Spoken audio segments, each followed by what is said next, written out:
박사마을 서면 아침 햇살을 가장 먼저 받는 금산 넷볕의 춘천 시내 전경입니다. 박사마을 소냥탑은 1999년 12월 29일에 본인에게는 축하와 부모와 스승에게는 보람을, 후배들에게는 꿈을 심게 해주는 장학사업의 일환으로 시작하여 지금은 박사마을 소냥탑 건립에 대한 가시적인 효과가 나타나고 있습니다. 이 서면은 박사마을로도 유명한 곳이기도 합니다. 예, 우리나라에 3대 박사마을이 있는데 그 중에 한 곳이기도 한데요.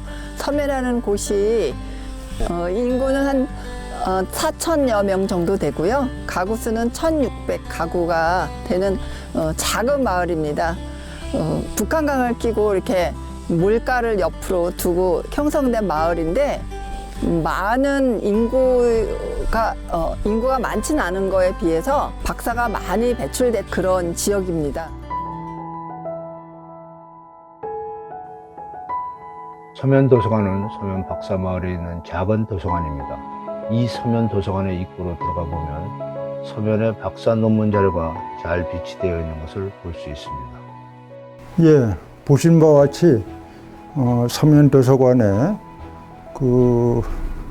박사님들 폐와 논문 자료를 비치해 놓고 있습니다.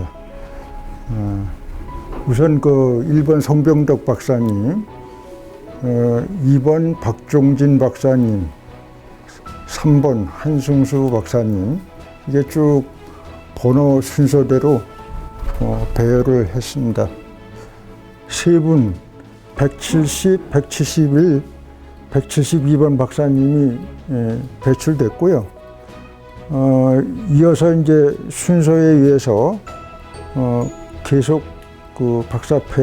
박사가 배출되면은 순서에 의해서 부착을 하고 논문도 비치하고 있습니다.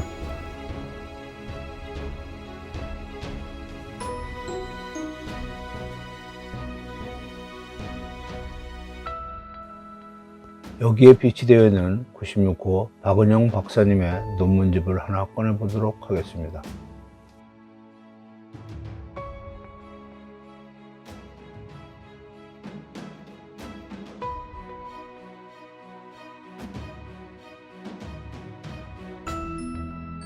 서면은 63년도 6월에 제1호 박사인 금산삼리 출신 송병덕 박사를 시작으로 금년 2020년 3월 현재 172명이 배출되었습니다. 또한 명예박사 7분 중 3분은 중복이 돼서 실제 명예박사 포함해서 176명이 배출되었다고 할 수 있습니다. 현재 서면이 1,600가구라고 하면은 9.1가구당 박사 1명이 배출되었다고 할 수 있습니다. 서면이 배출한 박사 중에 대표할 만한 분 한 분만 소개시켜 주세요. 우선 한승수 전 국무총리라고 볼 수 있죠. 서면 금산삼리 출신으로 저희 서면에서 관리하는 3호 박사이며 또 명예 박사도 4개 학위를 갖고 계시고 여러 가지 국내적으로 국외적으로 활동을 많이 하신 분이십니다. 우선 유엔 총회의장 취임을 기념해서 서면에서는 이분을 기리기 위해서 서면의 날을 9월 10일로 지정을 해서 매년 면민화합잔치를 하고 있습니다.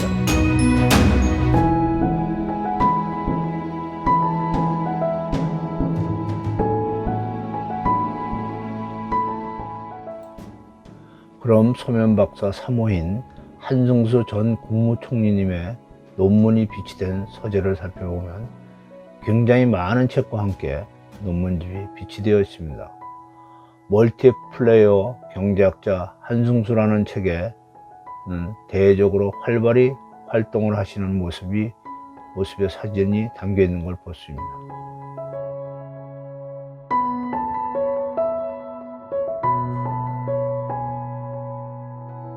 조선 숙종 때에 당쟁의 소용돌이를 피해서 여기 방독리에서 조금 차로 한 5분 정도 이동을 하면 서면의 남쪽 끝자락에 현암리 가마리라는 데가 있는데 자연불황명인 그 가마리를 백운동이라고 얘기를 했습니다. 그곳은 앞에는 북한강이 흐르고요.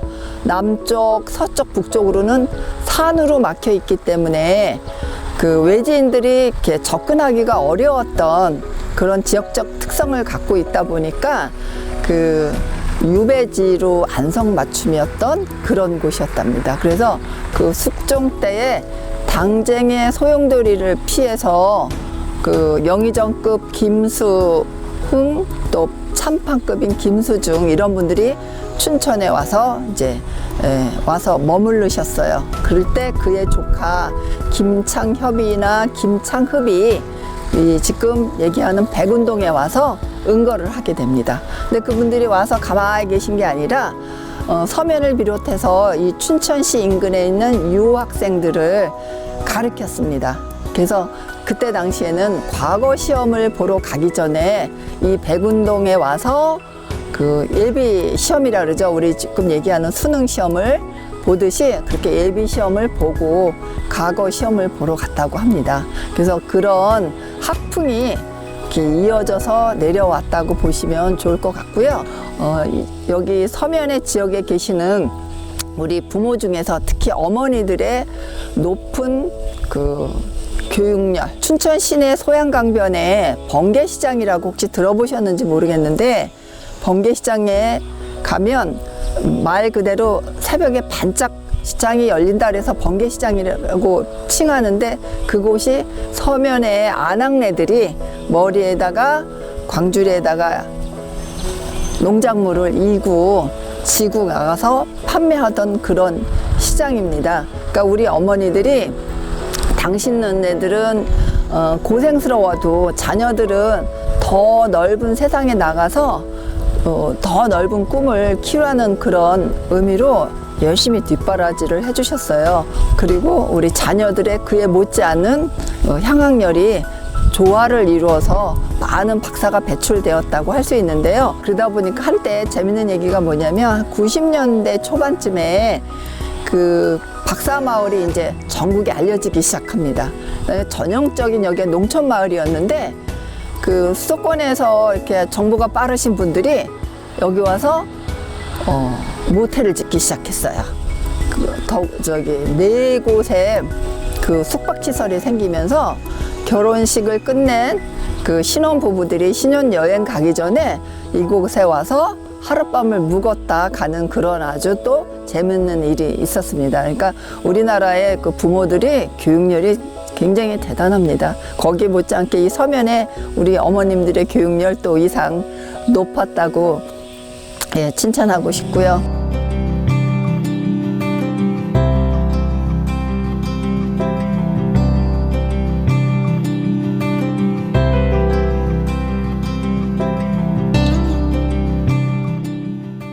서면 박사마을에 위치한 신순겸 장군의 묘역을 드론을 이용하여 공중 촬영을 해본 영상입니다. 여기에서 보시면 세 개의 봉분이 있는 것을 알 수 있습니다.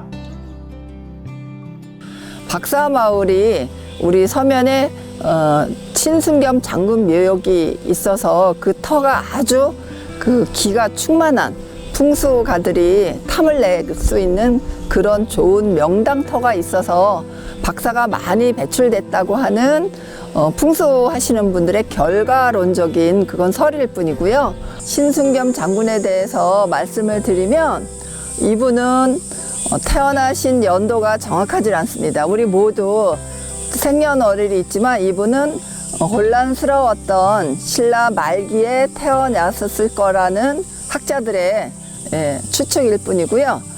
이분은 처음에 태어나셨을 때는 성이 없었다 그래요. 능산이라는 이름으로 계시다가 일찌감치 활도 잘 쏘시고요. 말도 잘 타셨다 그럽니다.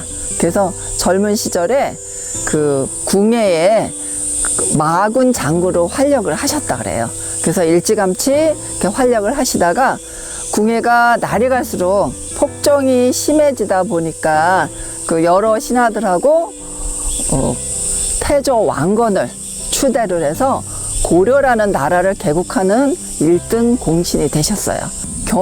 백제 견훤의 부도하고 그 싸움이 일어나게 돼요. 싸움이 일어나게 돼서 거기에 이제 신라에서 태조 왕건한테 그 도움을 요청을 합니다. 근데 개성에서 정예명 5천여 명을 이끌고 대구까지 내려가다 보니 그 군사들이 이제 많이 지쳤겠죠.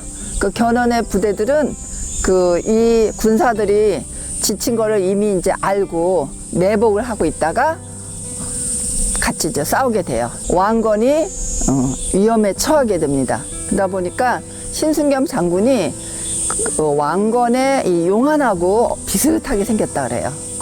외모가 비슷하게 생기다 보니까 왕건이 입었던 옷을 갈아입고 왕건이 타던 수레를 갈아타고 나가서 적진에 나가서 싸우는 거예요.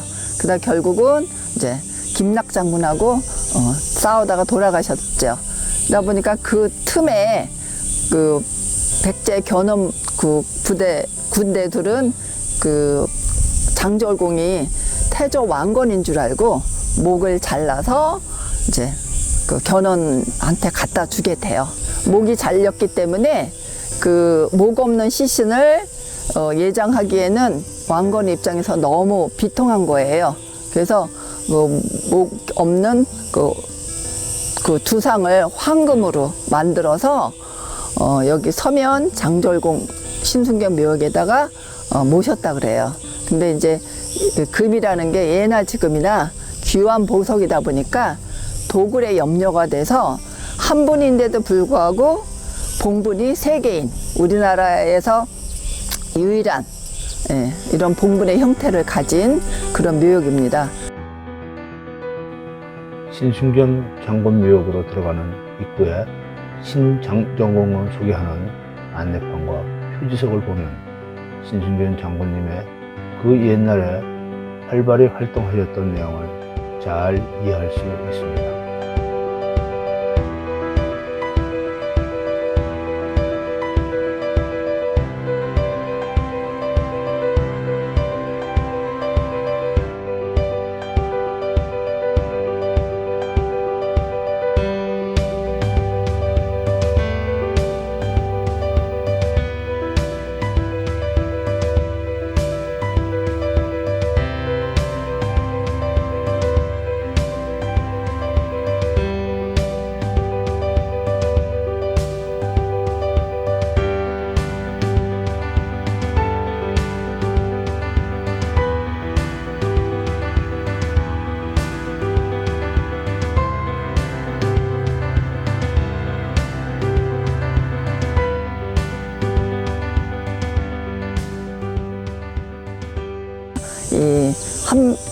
신순겸 장군 묘역이 있을 뿐만 아니라 이 동네에서 1555년에 태어나신 충장공 한백록 장군이 이 동네에서 태어나셨거든요. 두 분의 장군이 있는 덕에 그렇게 큰 인물들이 나오지 않나 저는 개인적으로 생각을 합니다.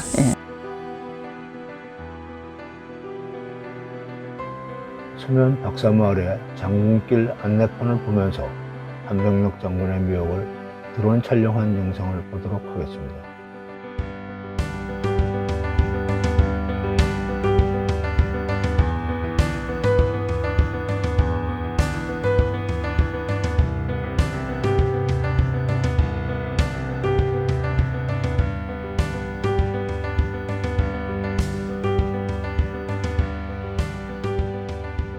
먼저 인사드리겠습니다. 저는 충장공 한백록 기념사업회 이창년 사무국장이고요. 여러분이 보시는 저 뒤에 있는 묘소가 바로 충장공 한백록 장군님의 묘역입니다. 한백록 장군님은 지세포만으로서 이순신 장군 그리고 원균 장군님을 모시고 여러 전쟁에 참가해서 성과를 거두게 됩니다.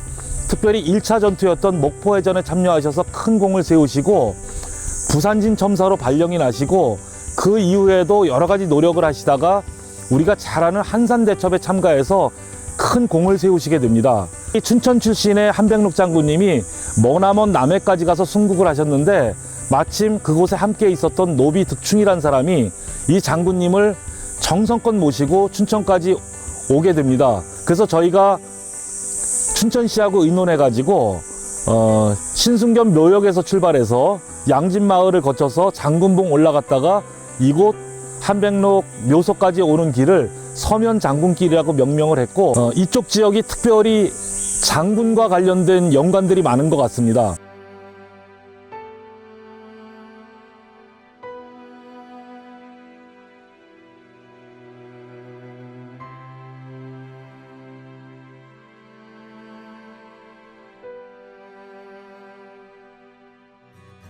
박사마을이라는 그런 명칭을 달고 지금도 전국에서 자주 여기를 이제 체험학습 그런 마을로 지정이 돼서 많은 분들이 찾아오시기도 하고요. 신승겸 장군 묘역에 오셨다가 같이 박사마을도 같이 둘러보는 그런 관광 코스로도 많이 인기가 있습니다.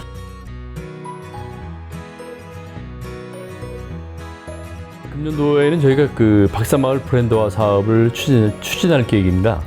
저희가 이제 춘천 서면 하면 박사마을로 많이 알려져 있긴 합니다만 아직까지 저희가 단위 인구당 박사를 가장 많이 배출한 걸로 서면이 널리 알려져 있습니다만 효과적으로 이를 홍보하지 잘 못했습니다. 그래서 이제 이번 기회에 그 박사마을 브랜드화를 시켜서 그걸 관광도 그렇고 아니면 뭐 지역 특산물에 또 접목을 시켜서 우리 춘천 서면만의 그런 독특한 그런 브랜드를 개발을 해서 사업을 추진할 계획입니다.